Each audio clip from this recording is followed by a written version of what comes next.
The door clicked shut behind her, and Evelyn didn't know it then, but that was the last time she would ever see her mother.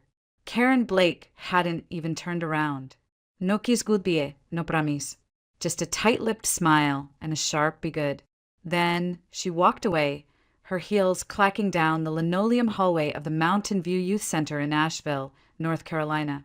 Evelyn stood frozen in the entryway, a frayed backpack dangling from one shoulder, clutching the stuffed rabbit her mom had handed her seconds earlier like some kind of consolation prize. She was only 7, but something in her gut already knew something was terribly wrong. A staff worker knelt beside her, gently placing a hand on her back, but Evelyn couldn't hear her voice. Everything had gone quiet, like the world had suddenly muffled itself in cotton. Her heart pounded in her chest, louder than the voices around her, louder than the creak of the institutional doors, louder than her own breath. "Is this a sleepover?" she asked that night, curling into the unfamiliar sheets, her bunk just inches away from another child's. "Is my mom coming back tomorrow?" The girl in the next bed didn't even look up. "It's not a sleepover. It's a dump." Evelyn blinked. She said she'd be back in 2 days. That's what mine said, too. It's been a year.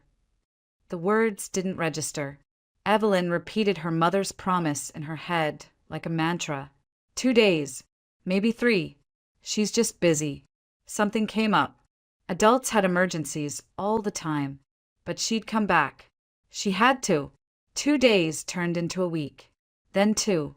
Then Christmas passed, then spring. By summer, Evelyn had stopped asking to use the front office phone. By fall, she had memorized the taste of disappointment. She never cried in front of the others. She waited until nighttime, when the bunk bed squeaked with restless turning and muffled her sobs into the same pillow every night. She stopped looking out the front window after the first year. But what broke her wasn't the abandonment, it was the silence. No letter, no call, not even an excuse.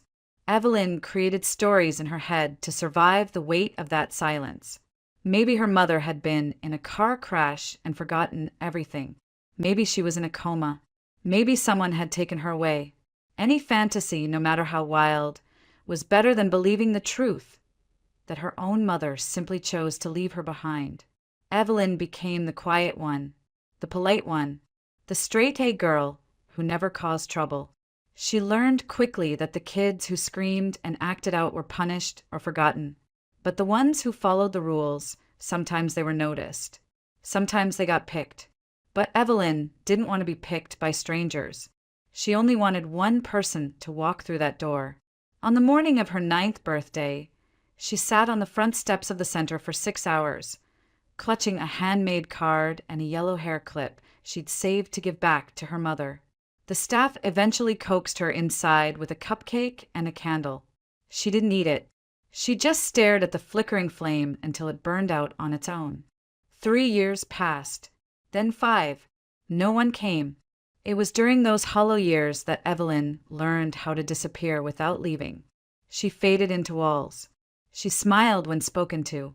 She kept her pain neat and folded, like a secret hidden beneath her mattress. The counselors praised her maturity. Other kids called her weird. But Evelyn had a mission. Survive now, ask questions later. The only thing that pulled her out of that fog was the day she met Caleb. He arrived at the center 2 weeks after she turned 11. A quiet, lanky boy with stormy eyes and a scar across his left brow. No one knew where he'd come from, only that he didn't talk much. The older boys mocked him for keeping to himself. They cornered him behind the cafeteria one afternoon, taunting him, pushing him around. Evelyn saw it from the window, and something inside her snapped. She stormed outside, fists clenched. "Back off," she shouted. 5 against 1? Real brave. The tallest of the group sneered. "Beat it, Blake. No one asked you." "Walk away," she said calmly, "or I'll tell Coach Ritter what you're doing." That name, Coach Ritter, was enough. The boys mumbled and scattered. Evelyn stood her ground until the last of them had disappeared around the corner. Then she turned to Caleb. He was trembling, eyes wide with disbelief. "Why'd you do that?" "Because I've been that kid," she said. "And because you looked like you needed someone." That was all it took. From that moment on, they were inseparable. They didn't talk about their pasts, not at first. They built a world of their own, made of library books and whispered dreams. On rainy days, they drew houses with huge windows and warm kitchens. They promised that one day they'd leave the center together and never look back. But Evelyn still had one unanswered question buried deep in her chest. Why? Why did her mother leave? And would she ever dare to ask if she got the chance? Or worse, what if she already knew the answer? For the next 5 years, Caleb became Evelyn's shadow and her light. They didn't just share meals and classes and the occasional stolen candy bar. They shared silence, the kind that didn't feel awkward, only safe. In a place where the walls were too thin and the rules too many, Caleb was the one thing that never felt conditional. He didn't need her to smile or speak or explain. He just sat beside her when the days were too heavy and stayed. By the time Evelyn turned 16, the Mountain View Youth Center had become a waiting room for dreams she refused to give up. She studied relentlessly, her mind sharper than most, fueled not by ambition but defiance. Every scholarship application was a brick in the wall she was building between herself and the past. Caleb watched her pore over textbooks late into the night under flickering hallway lights, sometimes sitting on the floor beside her just to remind her she wasn't alone. He, too, was growing. Taller, quieter, stronger. He didn't speak much about why his grandmother never came to pick him up like she had promised. Evelyn never pressed him for answers. They both understood what it meant to live in the pause between promises and reality. One evening during study hour, she looked up from her notebook and whispered, "Do you think they ever think of us?" Caleb blinked. "Who?" "Them. The people who leave." He paused for a long time before answering. "Maybe, but not the way we want them to." Evelyn didn't reply. She just nodded and turned back to her paper. That night, she cried for the first time in years. Quietly, into her pillow. Caleb didn't say anything, but he sat on the edge of her bed until she fell asleep. They made it a ritual to walk the perimeter fence every Sunday afternoon. The staff didn't like it, but they allowed it. During those walks, they planned the life they didn't yet have. She would become an interior designer. He would be an architect. They'd build homes that felt like safety for people who had never known it. Their dream wasn't luxury. It was dignity. Caleb once said, "I want to design places where no one feels like they have to apologize for existing." Evelyn had stared at him, then really stared, and something shifted in her chest. But she didn't name it. Not yet. When she turned 18, Evelyn packed her things into a duffel bag and walked out the same door she had entered as a child. No one came to see her off, except Caleb. He was standing outside with a sandwich wrapped in foil and a folded envelope. "What's this?" she asked. "Fuel and hope," he said. Inside the envelope was a drawing he'd made years ago, a house with a blue roof and wide windows. On the bottom corner, in his neat handwriting, it said, "You build the inside. I'll build the outside." Evelyn didn't say anything. She just hugged him tighter than she ever had. They didn't make promises that day. Promises they both knew were fragile. But they exchanged something deeper, a quiet commitment. In the years that followed, Evelyn poured herself into college life in Denver. She took on part-time jobs, worked late shifts at a coffee shop, and sent Caleb postcards every month, never signed with love, always still here. Caleb attended a community college nearby and transferred into an architecture program by his second year. His letters were shorter but steadier. When they could, they met at halfway points. A diner off I-70, a bookstore cafe with a crooked sign. It didn't matter where, just that they still showed up. One snowy December evening, sitting on a bus bench after Evelyn's final exam, Caleb handed her a small box. "What's this?" she asked. "Just open it." Inside was a key, silver worn, attached to a plain tag that read Unit 3B. "It's not much," he said. Just a tiny place near Boulder. But it's 2 bedrooms. You could, I don't know, crash there for the summer. Or longer. She stared at the key like it might vanish. You're offering me a place to live? I'm offering you home, Evelyn. Her hands trembled. Not because she was afraid, but because something in her heart had finally found a soft place to land. She moved in 3 weeks later. Their apartments were side by side, 3A and 3B. The walls were thin, the plumbing outdated, but it was theirs. Evelyn decorated her side with thrifted curtains and DIY shelves. Caleb installed a new lock on her door and fixed the dripping sink. They didn't live together, not exactly, but they shared groceries, shared Sunday laundry, shared space in a way that felt more intimate than romance, more durable than friendship. Until one night, just before her graduation, Evelyn stood outside his door with a bottle of cheap wine and a question burning on her lips. What are we, Caleb? He looked up from his drafting table, pen still in hand.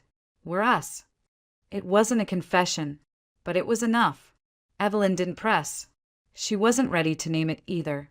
But in the silence that followed, her heart whispered what neither of them dared to say aloud. I love you. The day Evelyn Blake graduated, she didn't wear her cap at an angle or paint her name across the top like the other girls. She wore it straight, pressed down like armor. When her name echoed through the auditorium, she walked across the stage with a calm so focused it looked like grace. In the crowd, there was no cheering, no proud parent holding a sign. Just Caleb, standing quietly at the very back, clapping until his hands stung. When she stepped outside into the June heat, he was waiting with a thermos of iced coffee and a bouquet of lavender. You did it, he said. Evelyn smiled. We did. That summer, Evelyn didn't rest. She interned at a boutique design firm in downtown Boulder that specialized in restoring old Victorian homes. She swept floors, took measurements, memorized fabric swatches, and sat in on client meetings she wasn't paid to attend. She didn't care. Every detail she absorbed felt like a step toward the future she'd been sketching since she was 9. At night, she'd come home, kick off her shoes, and walk next door. Caleb would already have dinner simmering on the stove. Something cheap and filling, often involving pasta. They didn't need to talk much. A glance, a shared laugh, a sigh over a day gone wrong. This was their rhythm. On weekends, they built furniture together out of reclaimed wood. Caleb did the sawing. Evelyn did the staining. Neither of them said it, but both knew. This wasn't just friendship anymore. It hadn't been for a long time. Still, the words remained unsaid. One afternoon in September, Evelyn received an unexpected email. A senior designer at the firm was taking a year-long sabbatical, and her supervisor wanted Evelyn to fill the gap. Full-time, with a salary. She stared at the screen for nearly an hour before calling Caleb. He picked up on the first ring. What's wrong? Nothing's wrong, she said, voice trembling. Something's right. That night, they opened a bottle of cheap champagne and toasted on the balcony of her apartment. To survival, she said. To building, Caleb added. The following months passed in a blur of projects and proposals. Evelyn threw herself into work, earning the trust of clients and coworkers alike.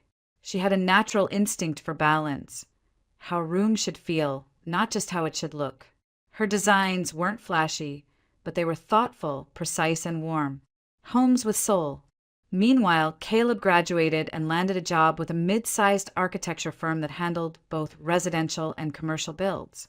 His talent for clean, modern lines, paired with structural intuition, earned him praise from colleagues and clients. But what he loved most was still the idea they had built together as kids. Homes for people who needed them. He kept a small notebook with sketches labeled Blake and Morgan Design Studio and showed it to no one but Evelyn. One Friday evening, she found it on his coffee table while he was in the shower. Flipping through the pages, she saw floor plans, sketches of rooms that reminded her of the orphanage, but warmer, better, safer. In the margin of one drawing, he'd written, "For Evelyn, the only home I've ever had." When Caleb came out, towel slung over his shoulder, She was holding the notebook. You weren't supposed to see that. She didn't say anything, just smiled and kissed him.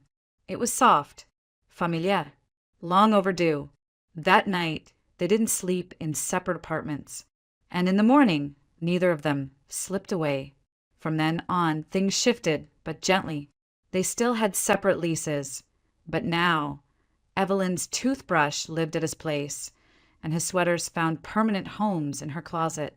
They cooked together, worked side by side on weekend sketches, and slowly started laying the foundation of something neither had dared imagine too soon. It wasn't perfect. Caleb was messy. Evelyn was stubborn. They fought about cabinet space and how to load the dishwasher, but none of it mattered. They had survived worse, much worse, and for the first time in their lives, they were allowed to dream in color. After a year of saving, they launched their own design studio, Blake and Morgan Designs. It started in the corner of their shared living room with 2 desks, 1 printer, and a second-hand Keurig. Evelyn handled interiors and client presentations. Caleb focused on plans and permits.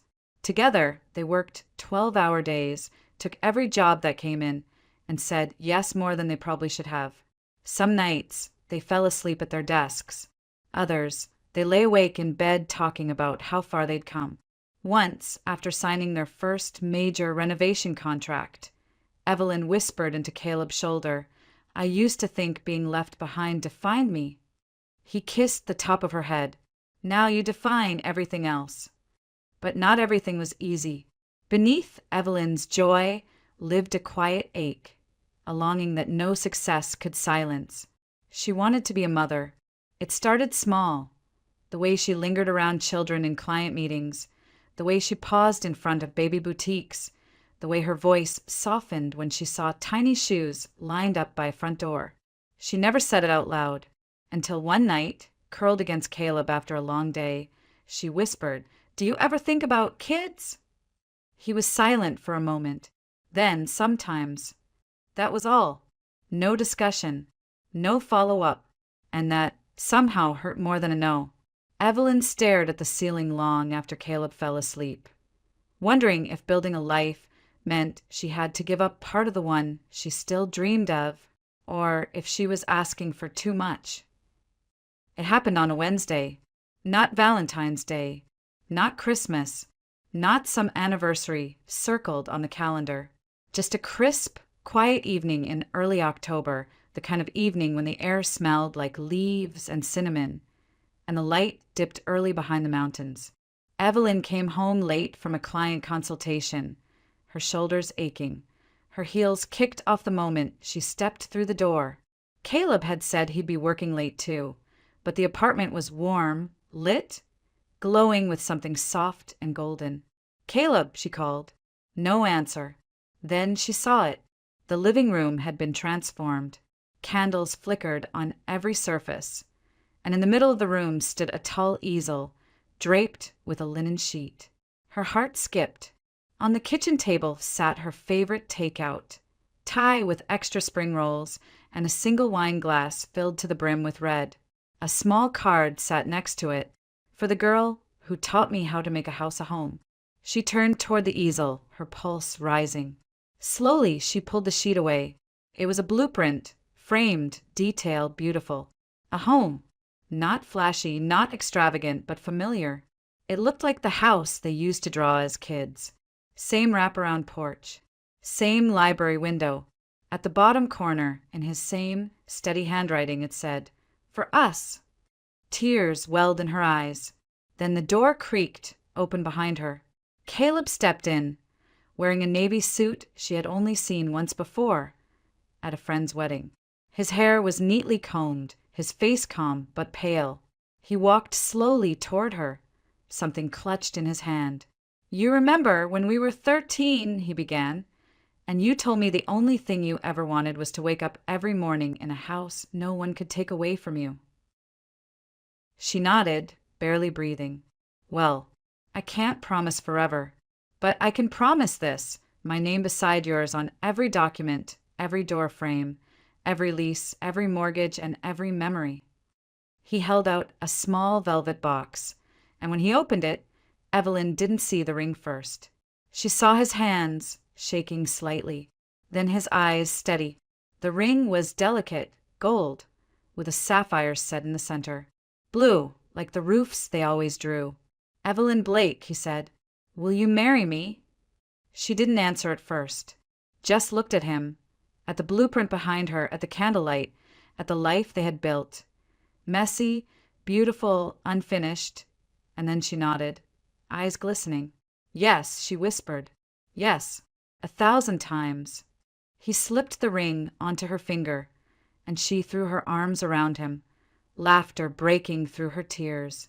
They stood in the center of the apartment, holding each other like they were anchoring reality in place. They didn't need champagne, or a crowd, or fireworks. They had promises, finally made aloud. Later that night, curled together on the couch, Evelyn stared at the framed blueprint across the room. Her finger traced the ring again and again, as if to remind herself it was real. "You really think we can build this?" she asked softly. Caleb kissed her temple. "We already have." Plans moved fast. Not the wedding. No, neither of them cared much for frills, but the business. With the engagement came a surge of energy. They took on new clients, started hiring freelancers, built a simple website, and even rented a tiny office space on the corner of Maple and Ninth. It wasn't glamorous, but it had a window, a real one, facing the street. They painted the walls themselves, white and light gray. Evelyn brought in potted plants, and Caleb installed a chalkboard wall where they scribbled deadlines, measurements, and sometimes, when no one was looking, little notes to each other. One afternoon, Evelyn wrote in big letters, "Someday a nursery." She watched Caleb glance at it, then look away. Her heart tightened, but she didn't erase it. Instead, she drew a tiny heart beside it and went back to work. The business grew faster than they expected. Their styles complemented each other. Clients loved their synergy.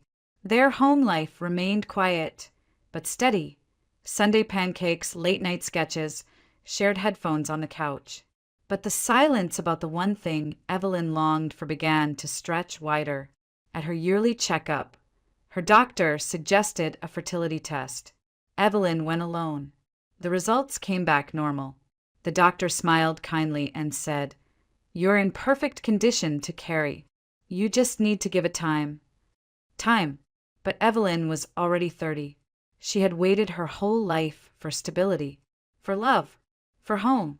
She didn't want to wait anymore. That night, she brought it up gently over dinner. "Would you be willing to get checked too? Just to rule it out?" Caleb set down his fork. "I don't think we need to jump into all that. Maybe it's just not the right time." "But it's been over a year, Caleb." He nodded slowly but didn't meet her eyes. "I just don't want to start treating this like a problem." Evelyn didn't answer, because to her, it was already a problem. Not the infertility, but the distance it created. She smiled through the rest of the meal, but her chest felt tight. That night, she lay awake for hours, staring at the ceiling, wondering how to ask for something so primal without sounding demanding. She wanted a baby. She wanted to be a mother. She wanted to pass on something other than abandonment. She wanted to be proof that people could come back from being left behind. But Caleb didn't seem to want the same future, and she didn't know how long her heart could wait in silence. 3 months after their engagement, Evelyn and Caleb signed the lease on a modest commercial unit just outside downtown Boulder. It used to be a bakery.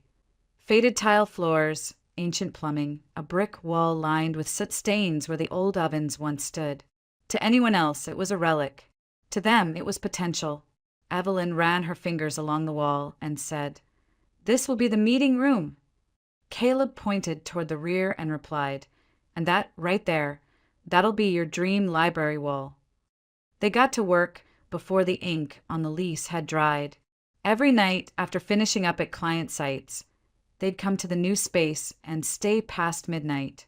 They ripped out counters, patched drywall, and painted the walls a cool ivory. Caleb built a new front desk by hand. Evelyn spent a whole weekend selecting curtain rods and door handles that felt like warmth. The renovation cost more than they'd budgeted, but neither of them blinked. This was what they had waited for. They named it Blake plus Morgan Design Studio. Their first official project came from a friend of a friend, a retired teacher who wanted her outdated bungalow remodeled into something accessible, cheerful, and full of life. Evelyn poured her heart into every corner, from the sunrise-colored backsplash in the kitchen to the cozy reading nook under the window. Caleb reworked the layout to make everything wheelchair-friendly, even going as far as adjusting the lighting angles for her aging eyes. When the client walked in and burst into tears, Evelyn cried with her. Word spread fast. By the end of the year, they were booked solid for 6 months. With the growth came longer hours and less sleep. Evelyn thrived under pressure. She kept detailed spreadsheets, managed clients, directed contractors, and still found time to write handwritten thank you notes after every project. Caleb took on more structural work, often staying behind on job sites to triple-check every measurement. He'd come home late, sawdust in his hair, and Evelyn would greet him with a tired smile and 2 mugs of chamomile tea. Their life was simple but full, except for the one empty space neither of them mentioned anymore. The idea of children had become a ghost that hovered in their home, sometimes silent, sometimes suffocating. Evelyn still glanced longingly at strollers in the park. She still added baby rooms to floor plans without being asked.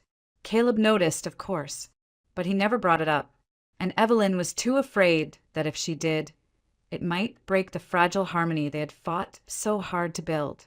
So she buried it. Instead, she threw herself deeper into their projects. She redecorated their apartment's hallway, started a new social media campaign, and even hired a part-time intern, an eager 20-year-old named Jenna, who reminded her painfully of the version of herself that had once believed everything was still ahead.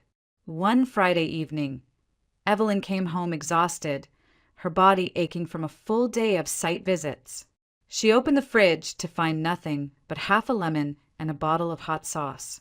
She sighed and grabbed her phone, but before she could dial, the door opened. Caleb stood there, drenched from the rain, holding 2 brown bags and grinning like a fool. "I got tacos," he said, "and flan." She laughed and reached for a towel. "You're soaked." "And starving," he replied. "Can we eat in bed like heathens?" "Only if we promise not to spill salsa on the sheets again." They curled up under the comforter, eating with their fingers, laughing over spicy bites and crumbs. For a moment, Evelyn forgot everything else. The deadlines, the tests, the silence between them. Later that night, when the dishes were done and the lights dimmed, Caleb lay beside her in the dark and whispered, "You still want kids, don't you?" Evelyn turned her head slowly. "Yes. I'm sorry I've been distant." She held her breath. "It's not that I don't want it," he continued. "I'm just scared." "Of what?" "Of failing you, of giving you hope and not being able to make it real." Her throat tightened. "But we're in this together, Caleb. We always have been." He nodded. "I know." For the first time in months, Evelyn felt the pressure between them shift, like a door creaking open. They agreed to see a specialist. Together. 2 weeks later, they sat in a small, pastel-colored office, holding hands as the doctor reviewed their tests. Evelyn's results were still normal. Caleb's were, too. Their compatibility was excellent, the doctor said, smiling. Sometimes, she explained, these things just take time, patience, and maybe a little faith. Evelyn left the clinic feeling lighter, hopeful. Caleb, not so much. That same night, as they brushed their teeth side by side, Evelyn looked at him through the mirror. "Do you believe her?" she asked. "I don't know," he said quietly, "but I believe in you." It was a beautiful thing to say, and yet Evelyn could feel something deeper stirring inside her. An urgency, a shadow. She was tired of waiting. That weekend, Caleb suggested they get away for her birthday, just the 2 of them. A cabin in the mountains, a fire pit, no Wi-Fi. Evelyn hesitated. There was too much work, too many deadlines. But he insisted. You need a break, he said. We both do. So she agreed. They never made it, because the accident happened the day before they were supposed to leave on a street she had driven 100 times before. In a moment, she would replay in her mind, again and again, until the memory fractured into something unbearable. The rain had started as a mist, soft, almost forgettable. Evelyn had left the office early that day, determined to pick up the burgundy dress she'd pre-ordered from a boutique downtown. Caleb had offered to come with her, but he was still finishing up a site visit across town. I'll meet you at home, he had said. We'll order takeout. Celebrate early. She had smiled. Don't be late. Those were the last words they exchanged before everything shattered. She remembered the warm air inside the boutique, the pleasant weight of the new dress in its garment bag, the smell of citrusy perfume clinging to the clerk's sleeves. She had walked out, still humming a half-finished tune from the radio, when the streetlights flickered to green. What came next was colorless, a blur of headlights, a scream that wasn't hers, the sickening crunch of metal folding in on itself. When Evelyn opened her eyes, she was upside down. Everything was quiet except for the high-pitched whine inside her ears. Her hands reached out, grasping for air, for shape, for something that made sense. The dress was still in the passenger seat, crushed under the dashboard. A thin trail of blood slid from her hairline across her cheek. Then darkness. When she woke again, the room smelled sterile and far away. Her mouth was dry. Her body wouldn't move. Panic gripped her chest like a vice, but when she tried to scream, all that came out was a thin gasp. A nurse appeared in her peripheral vision and called someone. Moments later, Caleb rushed into the room, his face ghostly pale, eyes rimmed red with sleep and fear. Evelyn, he breathed. Oh my God, you're awake. She wanted to speak, to ask where she was, what had happened, what was broken, but the words wouldn't come. Caleb held her hand. His was shaking. You were in an accident. A driver ran a red light. You spun out. She tried to sit up. Don't, he said quickly. Don't move. The doctors need to explain it to you. That was the moment Evelyn understood something was very wrong. The neurologist arrived shortly after. His expression professional, practiced. You suffered a spinal contusion. There's significant trauma to the lower vertebrae. You were unconscious for 36 hours. The good news is you're alive. The bad news is, he hesitated, choosing his words, you may experience limited mobility, possibly long-term. We need further imaging to determine the extent. She blinked. Are you saying I might not walk again? There's still inflammation. We can't say anything with certainty yet. But certainty wasn't necessary. The dread blooming inside her was loud enough. Caleb stayed by her side through the first week. He fed her, brushed her hair, held her hand through the MRIs. He tried to make her laugh, showing her silly memes and recounting disastrous client stories. She smiled for him sometimes, but inside, she felt like something inside her was rotting. The second week, the truth arrived in full. She couldn't move her legs, not even slightly, not a twitch, not a tremble. I can't feel anything, she whispered one night, staring at her feet. They don't even feel like mine. Caleb knelt beside her. That can change. The doctor said, no, she interrupted, her voice hollow. They said it might. They never said it would. He reached for her, but she turned her head away. The physical pain was brutal, but it was nothing compared to what was building inside her. The slow, crushing realization that her body had betrayed her. Her dreams had betrayed her. All those nursery sketches, all the names she'd doodled in notebooks. The vision of holding a child in her arms. How could she raise a child like this? How could she even be a wife? The days dragged on.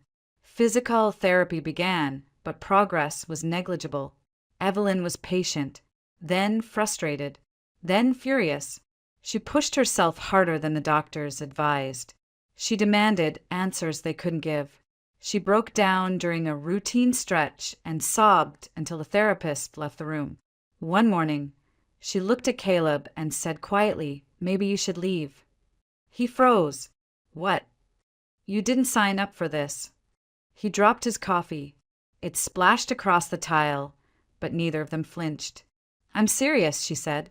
"I don't want to trap you in this." He walked to her bedside slowly, knelt again, and took her hand. "You are not a trap," he said. "You are the only thing in my life that has ever made sense." Her lip trembled, but she didn't reply, because deep down, some part of her still didn't believe it. After a month, they discharged her from the hospital. Caleb had modified their apartment with ramps and a wider shower. Ruth, the woman who had been cleaning for them on occasion, was now present every day, helping with everything Evelyn couldn't do on her own. Evelyn hated the sound of her own wheelchair. She hated needing help to get dressed. She hated the hollow clunk of her crutches against hardwood. But most of all, she hated that Caleb still looked at her with hope, because she didn't feel like the woman he'd proposed to anymore. She felt like a shadow of someone who used to build houses, who used to draw nurseries, who used to believe the future was made of more than broken bones and hollow apologies. One afternoon, she looked at herself in the mirror, sitting in the chair, hair flat, eyes dull, and whispered, "You're not a mother. You're not even a woman anymore." And she believed it, at least until someone unexpected rang the doorbell.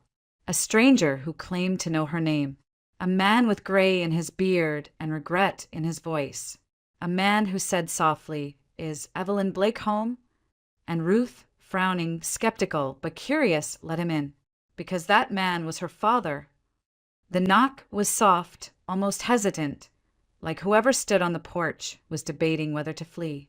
Ruth wiped her hands on a dish towel, her brow furrowed.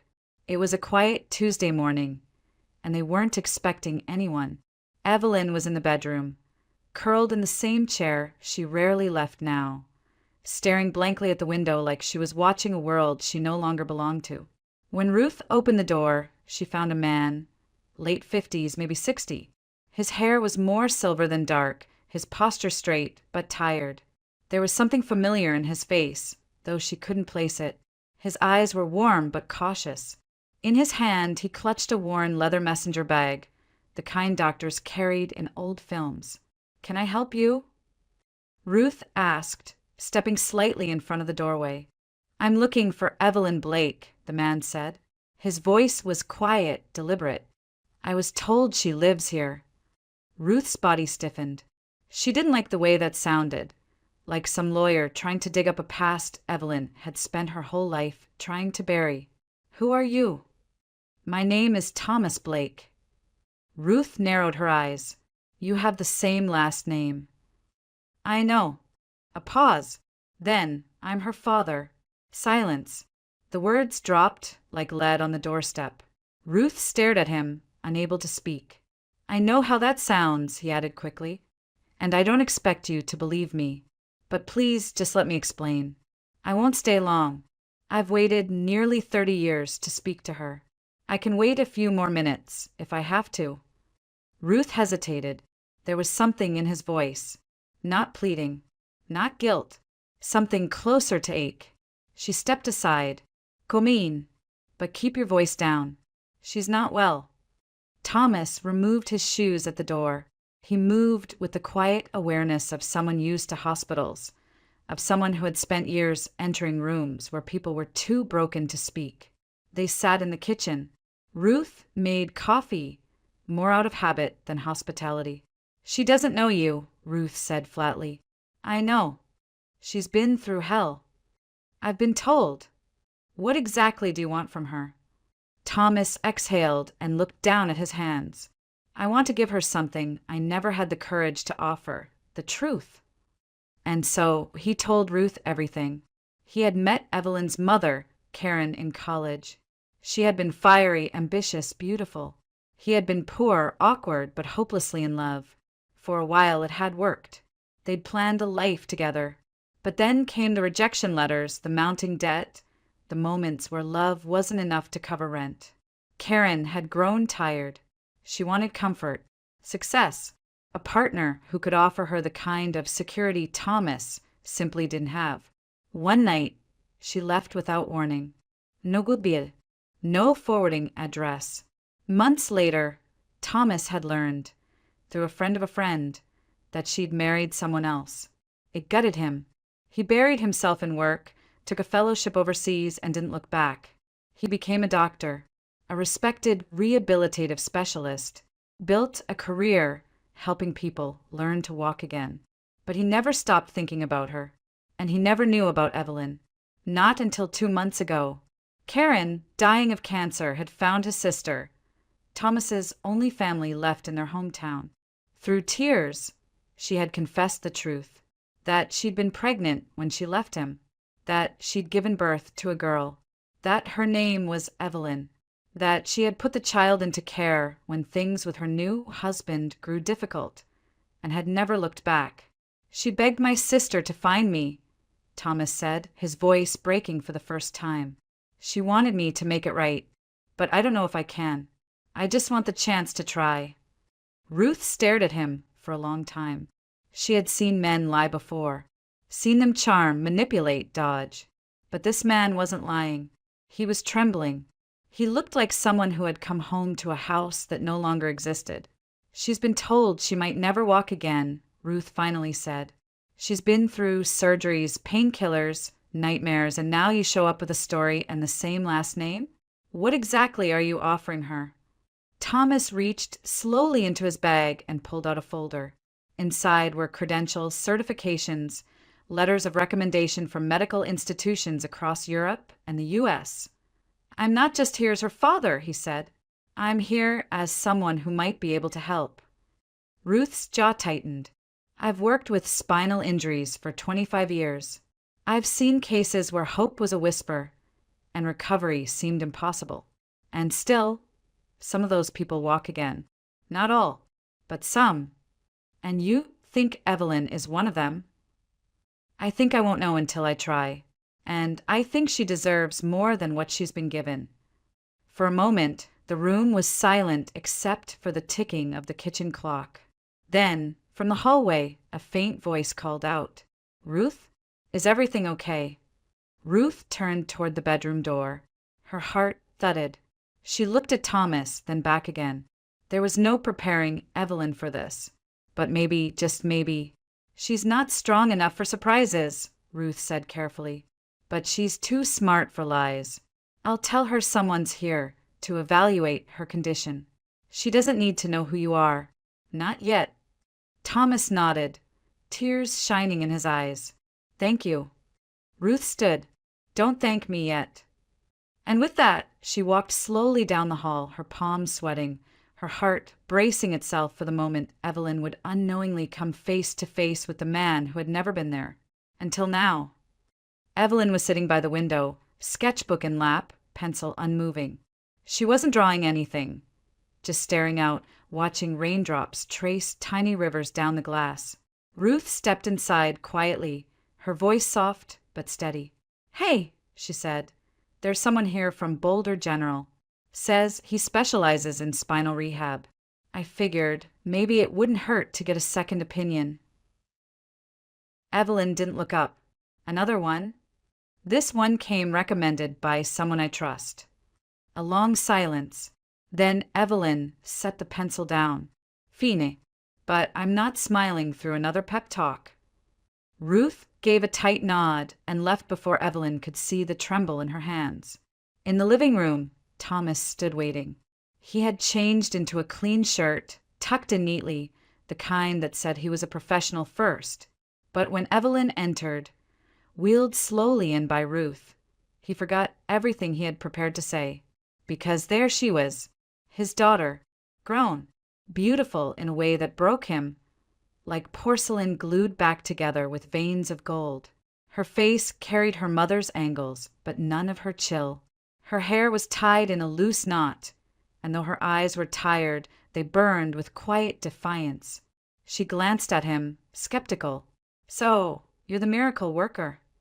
Thomas smiled, but it barely reached his eyes. "Just someone who's seen a lot of impossible things become possible." She nodded once. Let's get this over with. They spoke clinically at first. She described the injury. He asked about her range of motion, her medication, the latest MRI. She challenged his questions like a student testing a professor. He took it all in stride. When she refused to let him examine her legs directly, he said, "No problem. We'll go at your pace." Ruth stayed in the corner, pretending to check emails, but she watched everything. How Evelyn's body stiffened each time he leaned closer. How Thomas's fingers trembled slightly when he reached for his pen. He never once let his voice crack, never once called her by name. When the session ended, Evelyn said, "Thanks, I guess. You were less annoying than the last guy." Thomas smiled again, but this time it held something softer. "You're stronger than most of the people I've treated." Evelyn raised an eyebrow. "You say that to all your patients." "No," he said quietly. "Only the ones who remind me of someone I lost." She didn't ask what he meant. She just wheeled herself out of the room. That night, after dinner, Ruth found Evelyn staring at her reflection in the mirror. "He's good," Evelyn muttered. "Too good. Like he knew the answers before I finished the questions." "Because he's one of the best," Ruth said carefully. Evelyn turned to her. "You've seen him before?" No, Ruth swallowed. But he wasn't lying. About what? Ruth hesitated. About wanting to help. About being here for you. And maybe about more than that. Evelyn's face hardened. "What are you saying?" Ruth stepped closer, lowered her voice. "I didn't tell you everything. His name is Thomas Blake." The silence that followed was sharp enough to cut glass. Evelyn's jaw clenched. "You're kidding. He didn't ask me to lie. He didn't push. He just wanted to help. I thought you deserved to hear it from someone you trust." Evelyn closed her eyes. The name tasted like rust in her mouth. "I don't trust anyone who shows up after 30 years and expects to be something," she whispered. "You don't have to," Ruth said gently. "But maybe you don't have to slam the door either." Evelyn didn't respond, because inside her chest, something ancient and aching had begun to stir. A voice she'd buried so long ago she forgot it was hers. She slept badly that night. Dreams came jagged and fast. Memories of foster homes, of hospital beds, of drawing floor plans alone in a notebook. When she woke, her face was damp. Not from sweat, from tears. The next morning, she rolled into the living room to find Thomas already there, sipping coffee. He looked up, surprised. Evelyn didn't say good morning. She just sat across from him and said, "You're not here to fix me." He set the mug down. "No, you're here to make up for something." He nodded. "Yes. That doesn't mean I forgive you. I wouldn't expect you to." Another silence, this one gentler. Then she said, "But if you're going to be part of my recovery, you don't get to treat me like a patient." Thomas blinked. "What do I treat you like?" She held his gaze, like a person, like a daughter, like someone who gets to decide if you're allowed back in. He nodded again, and for the first time, Evelyn saw something shift in his eyes, not guilt, not grief, just hope, thin, fragile, but real. The days that followed fell into an unexpected rhythm. Thomas returned each morning at 9, carrying 2 cups of black coffee, one sweetened with honey, the way Ruth had told him Evelyn liked it. He never arrived early, never stayed late. He didn't hover or pry. Instead, he let the work guide them. And slowly, Evelyn stopped flinching at his presence. They began with passive stretches, gentle movements meant to remind Evelyn's body of pathways it had forgotten. Her muscles resisted at first, tight, stiff, foreign. But Thomas never pushed. "Pain is not progress," he said softly. "It's the body's way of asking for patience." She hated how calm he was, and how familiar that calm felt. There were days she wanted to scream. Days when her legs might as well have been blocks of cement, when frustration chewed at her like acid. One morning, she threw a resistance band across the room and snapped. Maybe this is who I am now. Maybe you're wasting your time." Thomas bent down, picked up the band, and placed it gently back beside her. "Then let's waste it together." She didn't say anything after that, but she didn't stop either. By the third week, she could twitch her right toe. It was so faint, so quick, that Ruth thought it was a spasm. But Evelyn knew, and Thomas saw it too. "You're not done," he said quietly. That night, Evelyn didn't sleep. She lay awake in the dark, eyes fixed on the ceiling, her heart pounding with something she hadn't allowed herself to feel in months. Hope. Not the reckless kind, but the kind that grows from truth. She still couldn't stand on her own, but the silence inside her body had finally been broken. Caleb noticed the change first. She laughed more, asked about design projects, asked about him. One afternoon, she reviewed an entire client proposal from her laptop, her voice sharp, confident, alive. "You're coming back," he whispered as they lay in bed that night. Evelyn looked at him and said no. "I'm becoming something new." Still, she couldn't quite bring herself to ask Thomas the questions that kept burning in her mind. Why now? Why didn't you fight for me? Where were you when I needed you the most? Instead, she kept things professional, conversations about vertebrae, nerve regeneration, PT protocols. She told herself she didn't want to know, that the version of her who'd once longed for a father had died somewhere between the foster homes and the accident. But then came the photo. It was buried deep inside Thomas's notebook, slipped between notes and charts. She wasn't snooping. The notebook had fallen off the table during a session, and as she reached to pick it up, a black and white picture slid out.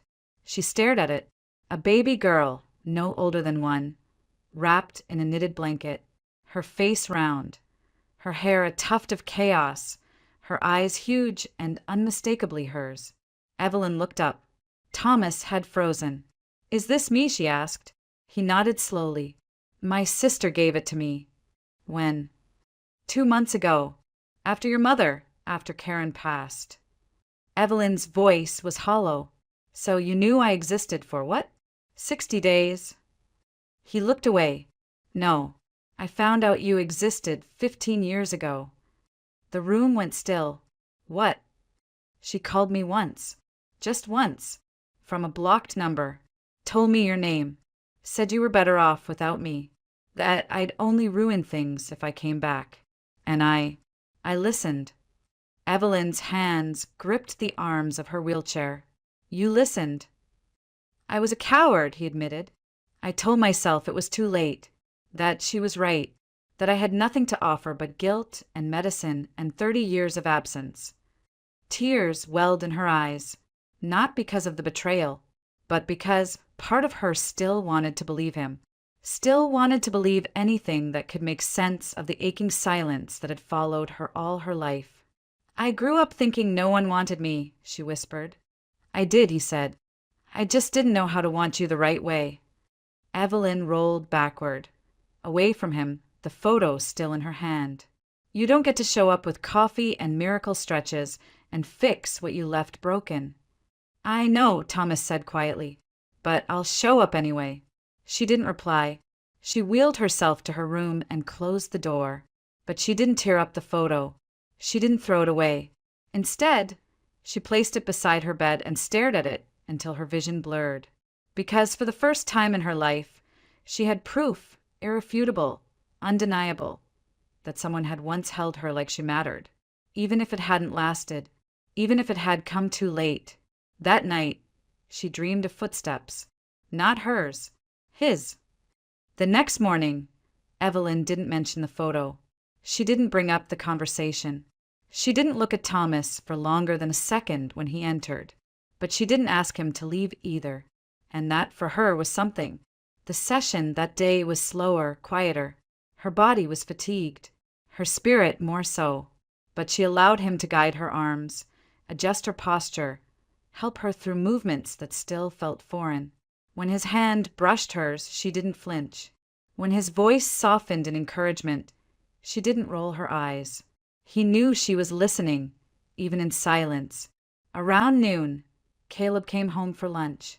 He greeted Thomas with a polite nod, then walked over to Evelyn and kissed the top of her head. "How's my favorite fighter?" Evelyn smirked faintly. "Sore, hungry, tired of being a science experiment. You look stronger." She shrugged, but something in her posture straightened. Caleb sat beside her as Thomas packed up his notes and quietly excused himself. "I'll come by tomorrow. We can try balance board work." When the door closed, Caleb turned to her. "You okay?" Evelyn didn't respond right away. Then she whispered he had a photo of me. As a baby. Caleb's eyes widened. "He showed you?" "No." It fell out of his notebook. "I think he carries it." Caleb took her hand. "Do you want to talk about it?" She shook her head. "Not yet." But she thought about it all day, even as she reviewed a client's blueprint, even as Ruth read aloud an article about adaptive housing models, even as she sat in the tub watching water trace scars she had memorized. The image of that photo, the tiny version of herself, wide-eyed and unaware of the path ahead, wouldn't leave her mind.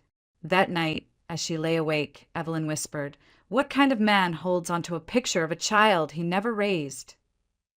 Caleb stirred beside her, maybe one who regrets it every day.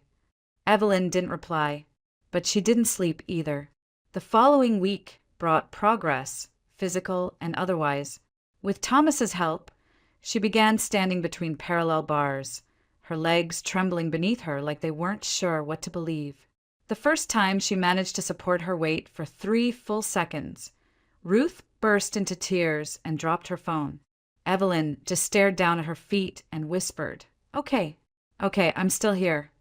Afterward, Thomas offered her a hand, but she waved him off. "Let me fall on my own if I need to." He nodded. "You won't."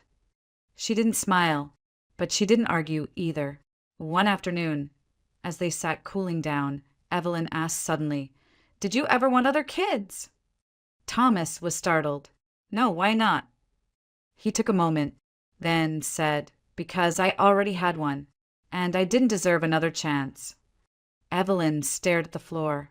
"I used to imagine you were some soldier, or a missionary, somewhere far away doing good, saving lives, that you couldn't come back, not that you didn't want to." Thomas's voice broke. "I wish that were true. You could have fought." "I should have." Silence fell again. Then Evelyn said, almost too softly, "But you're fighting now." And Thomas, who had waited 30 years for this moment, nodded, blinking back tears. "With everything I have left." Later that evening, Ruth found Evelyn in the kitchen, adjusting her chair height on her own. "You're pushing hard today," she noted. Evelyn didn't look up. "I want to walk into the next room without needing anyone." "Why the sudden fire?" "I don't want him to be the only one proving something." The next day, Thomas arrived with something different in his bag, a folded piece of paper. After their exercises, he set it on the table. "What's that?" Evelyn asked. He hesitated. "It's the address to a place in Denver, a rehabilitation center I helped design. I still consult there. They've got equipment I can't bring here. Robotics, immersive balance systems, things I think could help." Evelyn frowned. "You want me to go to a hospital?" "I want you to see what's possible." She picked up the paper, studied it, then quietly asked, "Would you go with me?" His breath caught. Then he nodded. "If you'll have me." Her eyes didn't meet his, but she didn't hand the paper back. And when he left that afternoon, he found himself smiling for the first time in years. Not because he had been forgiven, but because she had asked him to stay. They left for Denver 3 days later. Evelyn insisted on packing her own bag, even though her hands trembled slightly from fatigue. Caleb offered to come, but she shook her head. "This one's mine," she said, quiet but firm. "If I walk again, I want it to be because I decided to." Thomas met her at the curb in a rented van equipped for wheelchairs. He didn't speak much during the drive, just turned the music low, jazz, something smooth and wordless, and let the road unfold in silence. Evelyn watched the mountains rise and stretch into the sky. She didn't say it out loud, but a small part of her felt like she was leaving something behind. And maybe that was okay. The rehabilitation center was nothing like the hospital she'd known. It smelled like pine wood and lavender oil. Natural light poured in through glass panels. Murals lined the hallways, portraits of patients in motion, running, laughing, swimming. A nurse named Alana greeted her by name. "Dr. Blake told us a lot about you," she said, smiling. "But you're even more impressive in person." Evelyn rolled her eyes. "I'm just another file." "No," Alana said gently. "You're someone who keeps showing up. That's never just." Over the next week, Evelyn was immersed in a world that demanded everything she had and gave something back. Balance work with harness support, neuromuscular re-education, mirror therapy, pain, sweat, doubt, and flickers of strength in places she thought were dead. Thomas observed closely but never hovered. He offered adjustments only when asked, notes only when welcomed. When she fell, he was silent until she reached for his hand. When she succeeded, he didn't cheer. He just looked her in the eye and said, "Again." And she did, again and again. On the 9th day, Evelyn stood between two bars, holding herself upright for 13 full seconds. "No tremble, no spate, no apology," Alana whispered to Thomas. "We have to record this." He shook his head. "Not yet. It's not her moment until she decides it is." That evening, Evelyn sat on the patio outside her suite, watching the sun sink behind the ridgeline. Thomas joined her, handing her a cup of warm tea. "You don't talk much when I fall," she said. "I've seen enough people fall to know the ones who get up don't need speeches."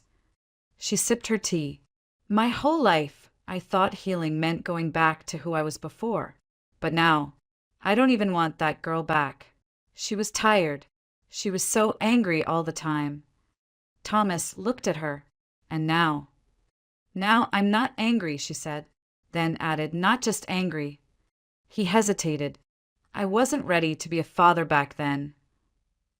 "I know," she said, "but you still were one, whether you ran or not." A long silence. Then Evelyn turned to him. "Do you regret it?" "Every day." She nodded slowly. "That doesn't fix it." "I know, but it matters." They didn't say anything for a while.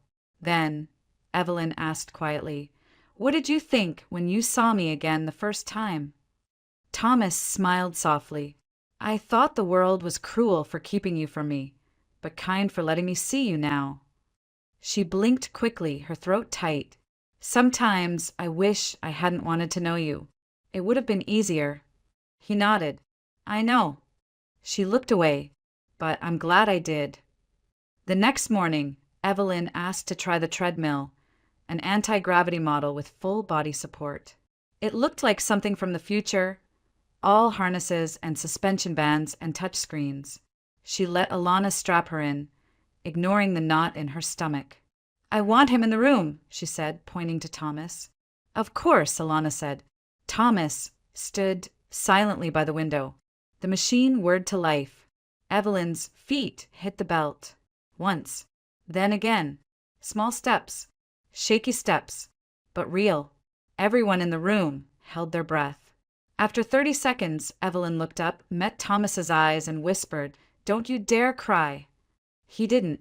But Ruth would later say he was quiet for a long, long time that night. Because in that room, Evelyn hadn't just moved her legs. She had taken her first step toward forgiving the man who once walked away from her, and now walked beside her. 3 weeks into rehab, Evelyn no longer measured time in days or pain levels.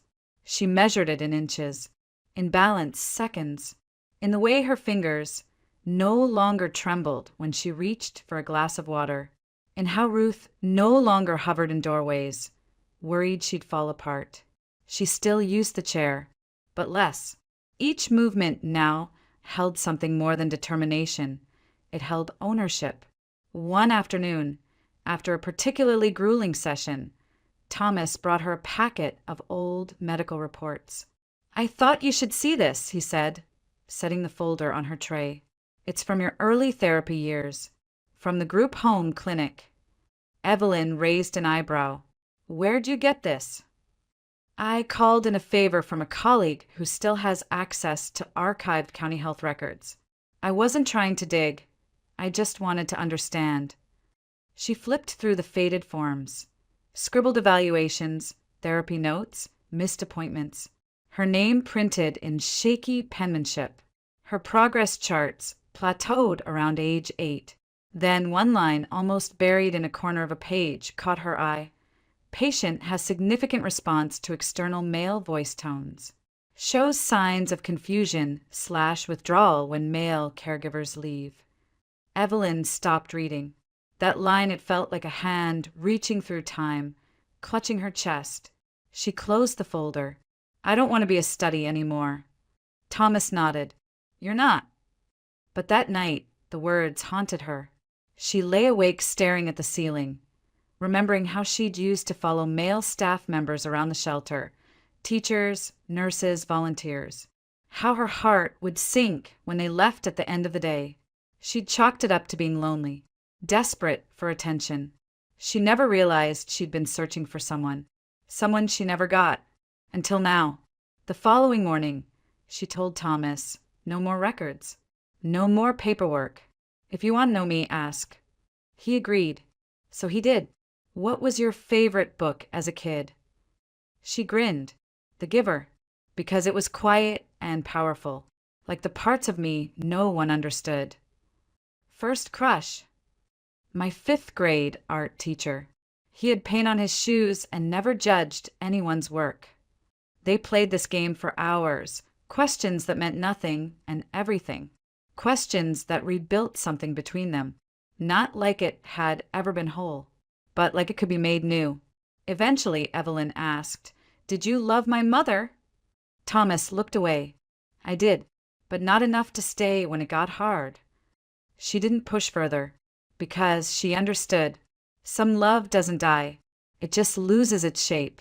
On the last week of her stay, Evelyn stood fully without support for almost 2 minutes. Ruth recorded it. Caleb drove down for the weekend and cried in the parking lot before composing himself and walking in with a smile. Evelyn pretended not to notice his red eyes, but later she whispered, "You were always the soft one." He laughed. "That's why I fell for you. You're all sharp edges and fire, and I wanted to be the calm." On the final day, as they prepared to return home, Thomas knocked on her sweet door. In his hand was a small box, wrapped in plain brown paper.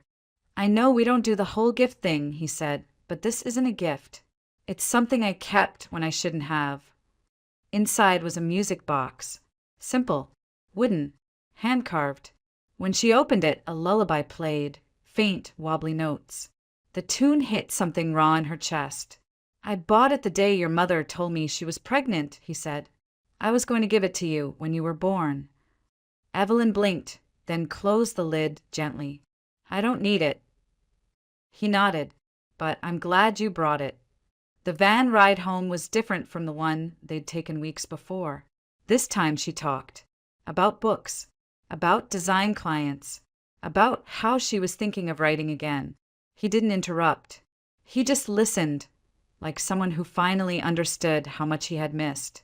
As they pulled into her driveway, Ruth was waiting with balloons and an absurdly large "Welcome Back" champ sign. Evelyn rolled her eyes but smiled. Thomas helped her unload the bag, then turned to leave. Evelyn stopped him. "You're not done yet." He looked at her. She gestured to the house. "There are 3 steps up to that door. You're helping me climb them." Together they took it slow. 1 step, then another. When she reached the top, she didn't look back. She just whispered, "You're allowed to come inside this time." And for Thomas Blake, who had spent most of his life walking away, that was more than enough. Life settled into something resembling peace. Evelyn continued her therapy at a local clinic while working part-time remotely with Caleb's architecture firm. Ruth visited almost every day, bringing fresh soup, gossip from the rehab center, and a kind of maternal presence Evelyn never thought she'd come to rely on. Thomas didn't come over often. He didn't need to. His presence had shifted from outsider to orbit. He no longer hovered, but he never drifted far either. One Thursday morning, a letter arrived. No return address, just her name, written in a rushed, familiar script. It was from Karen, her mother. Evelyn stared at the envelope for a long time before opening it. The paper inside was thin, almost translucent, the handwriting jagged. There were coffee stains along the edges and one smudge that looked suspiciously like a tear. It wasn't long, barely a page, but it hit like a car crash. Evelyn, you'll never understand why I did what I did. And maybe you shouldn't. Maybe this is just a selfish woman trying to make peace with something unforgivable. I lied to you about him. I told you he didn't want you, that he was gone. I told you he left us. But the truth is, I told him to stay away. He called once a few years after. I never let him speak to you. I told him you hated him. I told him not to ruin your life by showing up. I did it out of anger and fear and maybe some jealousy. I couldn't stand the thought of you loving someone more than me. By the time I wanted to take it back, it was too late. And now, I think it's always been too late. But if you're reading this, it means I finally let someone else put it in the mail. I'm sorry. Karen Evelyn didn't cry. She didn't rage. She just folded the letter in half and walked outside, barefoot, into the garden Ruth had helped her plant. She sat on the bench by the rosemary bush and stared at nothing. Thomas found her an hour later. She didn't say a word, just handed him the letter. When he finished reading, he folded it back with trembling hands and said, "She was wrong about one thing." Evelyn looked up. "It wasn't too late," he said. "Not for everything." She nodded and said nothing more. But that night, she dug through the box of old photos Ruth had saved from the group home. She laid them out on her bedroom floor, arranging them by year. Tiny Evelyn in braided pigtails holding paintbrushes, hugging battered teddy bears. No parents in the photos, just her. She sat there for hours. Then she picked up one of the earliest pictures, a black and white snapshot of herself as a toddler, laughing with a crumpled paper crown on her head, and placed it beside the music box, a quiet offering, not to forget, but to begin again, from what remained. The next morning, she made a decision. "I want to go back," she told Ruth and Thomas at breakfast, "to the rehab center, not for treatment, for design." They both blinked. "You want to?" Thomas began. "Redesign the recovery wing," she said. "It's cold. It feels like a clinic. But healing isn't clinical. It's emotional. I want to create a space where people feel like they're recovering their lives, not just their limbs." Thomas smiled slowly. "That's the most you thing I've ever heard." She pointed a fork at him. "Don't go soft on me now." "I wouldn't dare."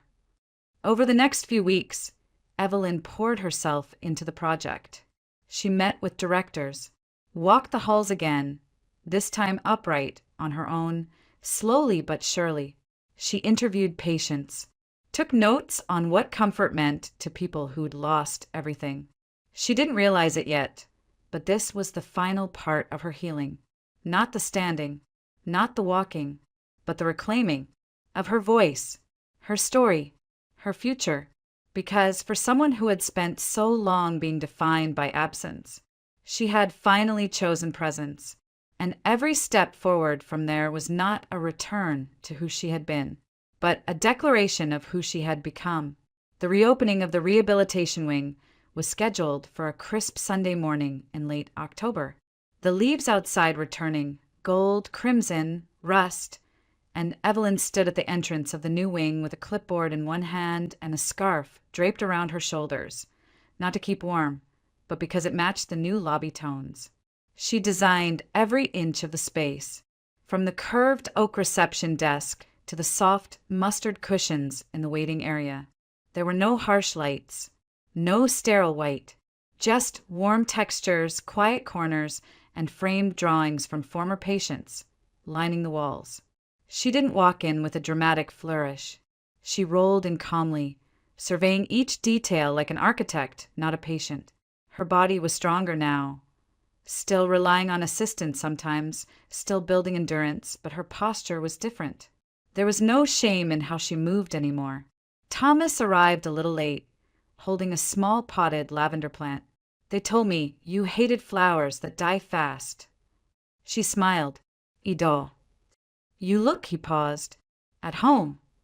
I am. They walked the hall together. The patients were just starting to arrive, some in chairs, some with walkers, some barely standing. But all of them moved differently when they entered the space. Their eyes lifted. Their shoulders dropped. A mother with a child recovering from spinal surgery began to cry when she saw the soft reading nook Evelyn had carved into the corner, stocked with picture books and pillows. It's not a hospital anymore, Thomas whispered. It's a sanctuary. Evelyn didn't respond, but her eyes were glassy. At the far end of the hall stood a sculpture. It hadn't been there before. Thomas raised an eyebrow. What's that? Commissioned it, she said, from a local metalworker. It was abstract, a series of rising lines, each one welded slightly imperfectly, then curving upward in a wave. The plaque beneath it read, "Nothing broken stays, silent forever." He stared at it for a long moment. That for you. It's for anyone who got up when no one saw them fall. Later, as guests trickled out and the space settled into quiet again, Thomas lingered by the large windows overlooking the hills. Evelyn joined him. Neither spoke for a while. Then she said softly, I hated you for a long time. I know. And I might hate parts of you forever. He nodded. But today, when I saw that boy in the yellow wheelchair look at the books I picked out, and when his mother smiled for the first time since walking in, she paused. I didn't think about you at all. He looked at her. That's good. She turned. It means I'm not trapped in your shadow anymore. I never wanted you to be. She gave a faint smile. You didn't have to want it. You just weren't there to block the sun. They stood together, side by side. I'm not offering you a second chance, she said. I wouldn't ask. But if you want to stay in my life, you'll have to build something. With you. No, she said, eyes narrowing. Beside me. He let out a breath, half laugh, half sob. That's more than I deserve. Exactly. Before he could reply, a small girl from the new pediatric unit ran past them, dragging a stuffed elephant behind her. She waved at Evelyn, then tripped slightly. Evelyn's hand shot out instinctively, steadying her with surprising speed. Whoa, the girl whispered. You're really fast. Evelyn grinned, getting faster every day. Thomas watched her as the girl ran off again. You ever think about having one of those? Evelyn turned. A stuffed elephant. He laughed. A kid. She considered the question, then said, maybe, one day, if I meet someone who doesn't flinch at scars or stubbornness. I know someone like that. Too late, she said, teasing gently. He's already busy trying to fix what he broke. They walked outside together into the amber light. The air was cold but not bitter. And for the first time in a very long time, Evelyn Blake didn't feel like she was recovering from something. She felt like she was beginning something, not with a bang, but with a quiet promise. This life was hers now. And no one, no absence, no lie, no man, would ever take it from her again.